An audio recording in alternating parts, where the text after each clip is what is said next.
What's up, Bears? Welcome back to Kickin' It Live. The nationwide insurance hackathon is in the STEM Learning Commons today. These areas will be closed for all other activities and classes. Additionally, students will not be allowed to pass through these spaces between classes. Students from UA Bexley, Southwest Career Academy, and Dublin Jerome are participating in the event, and with adults from Nationwide Insurance Company leading these experiences. Student participants signed up in advance for this unique, non-traditional learning day where they are tackling various challenges and collaborating to come up with solutions using a variety of technology. Ella will be live later in the show at the hackathon. Seniors must complete the Senior Exit Survey in Maya Learning to inform the school of your post-high school plans.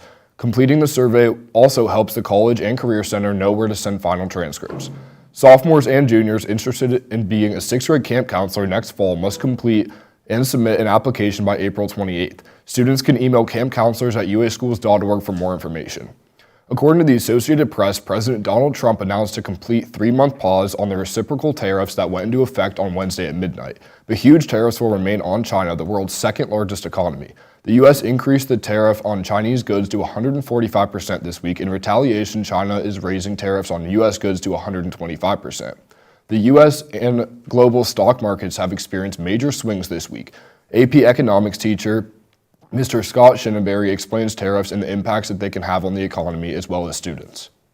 So a tariff is a tax on imports, and a country may put tariffs on goods to keep out foreign imports that they think are cheaper. They want to make more at home in America. They may put a tariff on to earn a little extra revenue, or they may put a tariff on goods to try to get the other country to lower tariffs on American exports. So those would be reasons why you might put a tariff on goods. And currently there's been mixed messages about why they may be doing them. It seems like there's some goal of lowering tariffs on American goods elsewhere to try to get Americans to be able to export more to other countries. If we do lower those, then you wouldn't earn as much revenue, so you wouldn't earn as much here. So we'll have to see what their goal is with that. But in the short run, tariffs do increase the price of goods. So students may see cars more expensive if you need to go buy car. If you buy things online, those things are more expensive. You think about higher costs right now, think about maybe what job you want to do in the future, and maybe try to think about doing a job that can't easily be done elsewhere for your job to be outsourced somewhere else. So those are some things that as students you might think about with the tariffs. Reuters reported yesterday that Apple airlifted 600 tons of iPhones from India to beat Trump's tariffs. The shipment was estimated to have 1.5 million phones.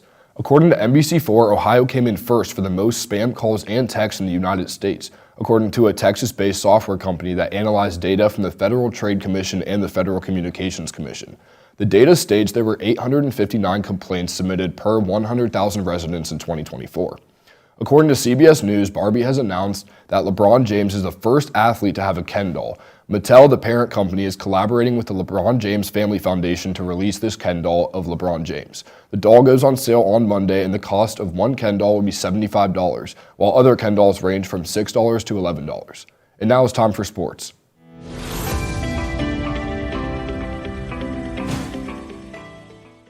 Boys Lax had their home opener against Hilliard Bradley on Tuesday and dominated with a score of 20-2.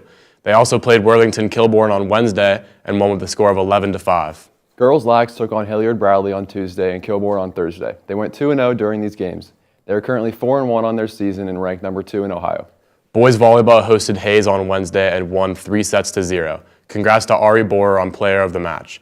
They traveled to Hilliard Davidson on Thursday and also won 3-0. Congrats to Andrew Burke on Player of the Match. The boys are now first in the conference with a conference record of 5-0. Baseball run-rolled Hilliard Bradley 15-0 in 5 innings on Monday. They traveled to Bradley on Wednesday and lost 2-1. Tonight they host Olentangy Liberty for the game of the week. First pitch is at 5 p.m. and the theme is whiteout.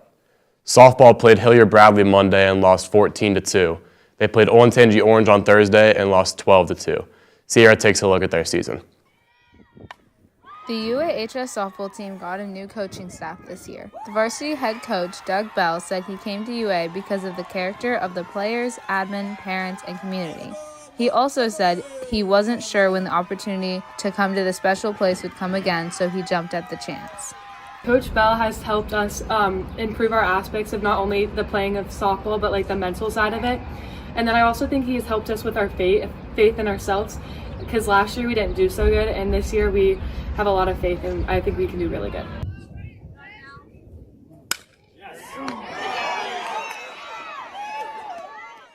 Coming in as a brand new coaching staff, I think is really hard, but Coach Bell, Michaela, and Allison have all done a really good job of letting us build trust with them, and they all buy into everything we do, and they all support us and really want to make us all better. As the season is starting, Coach Bell explains that his approach to this season is the same no matter what sport he has coached. He expects to work harder than any other program in the off-season, during season, and in the summer.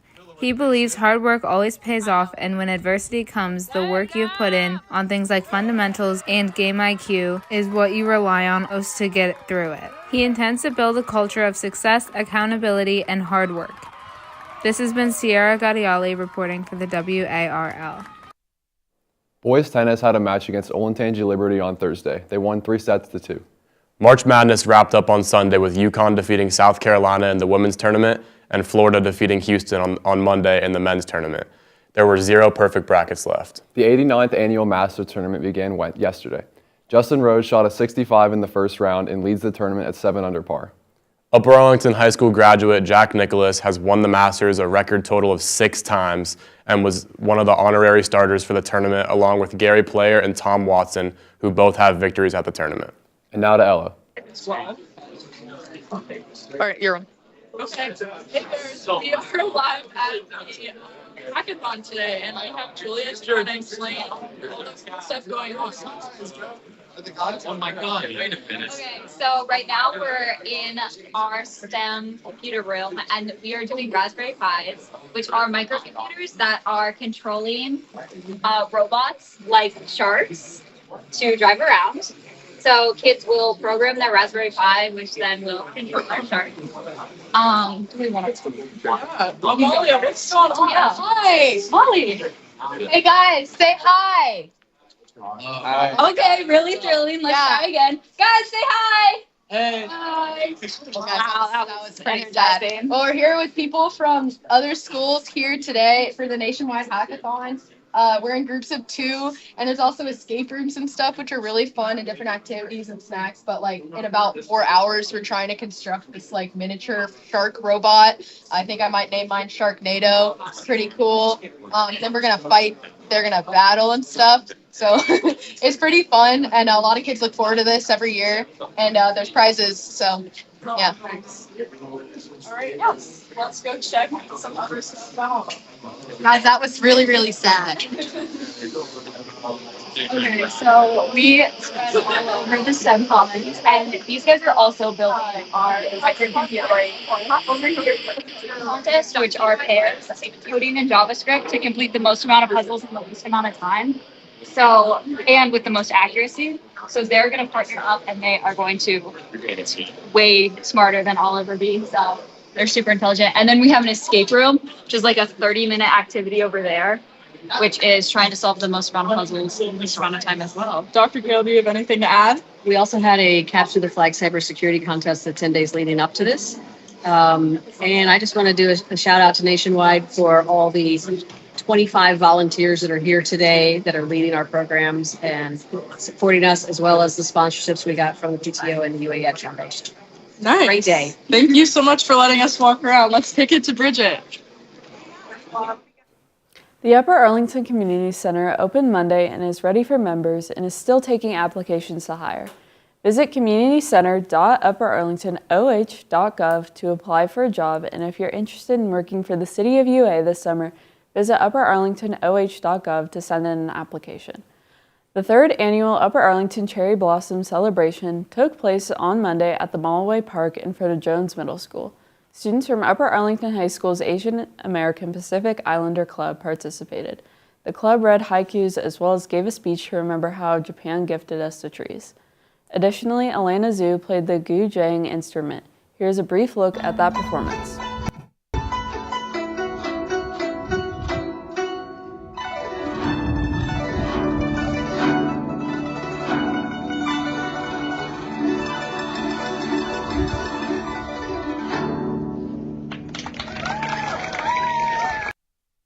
In addition to Elena's performance, the koto and taiko drums were played, and attendees were also invited to create friendship bracelets, origami, and haiku. Plus, members from the Upper Arlington Council presented remarks and a City Council resolution. Ohio State will be hosting their spring game Saturday at noon. Tickets can be purchased at Ticketmaster.com. According to Ohio State Athletics, a total of 27 new scholarship players, including 21 true freshmen, will be participating. According to ABC6, PNC Broadway and Columbus have unveiled their 2025-26 season, which highlighted the premiere of Harry Potter and the Cursed Child for this fall. And now to the monthly gift card drawing with Officer Luke. Good morning, Bears. All right, we have the PTO gift card drawing today. We have Orange Leaf, so make sure you thank the PTO for these. We have a Luke, great name, Seidelman, Madeline Fox, Corbin Himmelstein, and last but not least, Peyton Burton. And who put that on my screen? Thoughts on the LeBron Barbie? Oh, LeBron. What were you thinking? $75 is a little steep, and this is exactly why Michael Jordan is the GOAT. Back to Maine. According to NBC4, downtown's North Market is beginning a 15,000 square foot expansion that will include new merchants, bar areas, and an outdoor plaza. This project aims to enhance the market's capacity and will also include dedicated event facilities. Timbuk Farm's third annual Tulip Festival begins next week. Located in Granville, Ohio, the farm has 500,000 tulips spanning 4 acres. Tickets are $12 per person. Monday through Friday hours are 9 to 6 and Sunday hours are 10 to 5. This event has You Pick Tulips, live music, and food trucks on Fridays and the weekends. Bridget checked out a long-standing Upper Arlington local flower shop. Flower Galaxy, located at Tremont Center, is a popular place for UHS students to get their boutonnieres and corsages for homecoming or prom. Since prom was last weekend, I decided to speak with their owner. Hi, I'm Fred. I own the Flower Galaxy. I started this about 26 years ago down on Grandview Avenue where Vino Vino is. Started it and always like to create and make things. Right now we're doing a lot of spring arrangements. All the tulips and daffodils and irises are in, and at Christmas time people like Christmas greens and red and white flowers. This year we made a lot of boutonnieres, and this year for prom a lot of the girls were having parties where they would get together and make their own little bouquets to carry. But we do a lot. Homecoming is our big one because the whole school goes, and we can do hundreds. This has been Bridget Deschler reporting for the WARL. Student reminder that every day next week we will have an adjusted schedule with first period starting at 10:05 a.m. and no school on Friday due to Good Friday. And now for the food news of the week. Texas Roadhouse has officially overtaken Olive Garden to become the top-ranked casual dining chain in the United States. Texas Roadhouse saw the U.S. sales rise 14.7% last year to $5.5 billion while adding 26 new locations to reach 664 restaurants nationwide. That's all we have for today, Bears. Have a good weekend. We'll see you in 2 weeks.